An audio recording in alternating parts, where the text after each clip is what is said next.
চলে যাওয়ার আগে তোমাকে কিছু কথা বলে যেতে চাই। হয়তো আমি আর থাকবো না, তবে আমার এই কথাগুলো তোমার সামনে পড়লে শুনে যেও।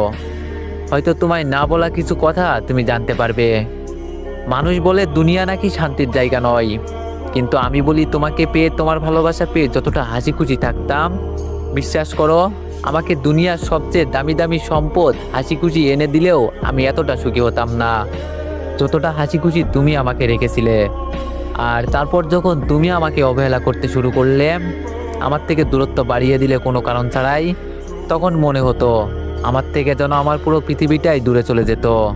আর তখনই আমি বুঝতে পারলাম প্রিয় মানুষকে ছাড়া থাকাটা কতটা কষ্টের হতে পারে। আর সেই কষ্টটাই তুমি আমাকে দিলে। তুমি ছেড়ে চলে গেলে আমাকে। তুমি তোমার কথা রাখোনি, ভালোবাসি বলেও তুমি আমাকে ভালোবাসোনি। তোমাকে হারানোর ভয়ে হাউমাউ করে কেঁদেছি আমি। তুমি আমার চোখের পানি দেখেছো বহুবার, তবুও তোমার মন গলেনি। তুমি আমার হবে বলেও তুমি আমার হওনি। জানি না আর কতটা ভালোবাসলে, কিভাবে ভালোবাসলে আমি তোমাকে পাইতাম, তোমার মন পাইতাম।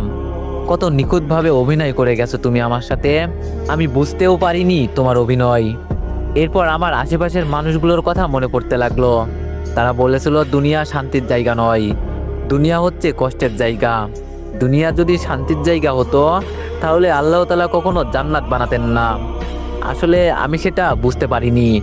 আমি তোমাকে ভালোবেসে আমার জান্নাত এই দুনিয়াকেই বানিয়েছিলাম। তোমার মাঝে আমার সব সুখ শান্তি খুঁজেছিলাম, তোমাকে নিজের থেকেও বেশি ভালোবাসছিলাম।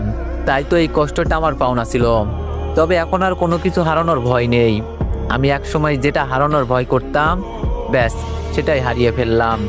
তবে তুমি ভালো থেকো তোমার ব্যক্তিগত জীবনে। অবশ্য তুমি ভালো থাকতে পারবে না, কারণ জীবনে কাউকে কাঁদিয়ে কেউ কোনোদিন সুখী হতে পারে না। তবুও বলছি, পারলে ভালো থেকো। আমার এক একটি দীর্ঘশ্বাস তোমার জীবনে অভিশাপ হয়ে যেন না দাঁড়ায়।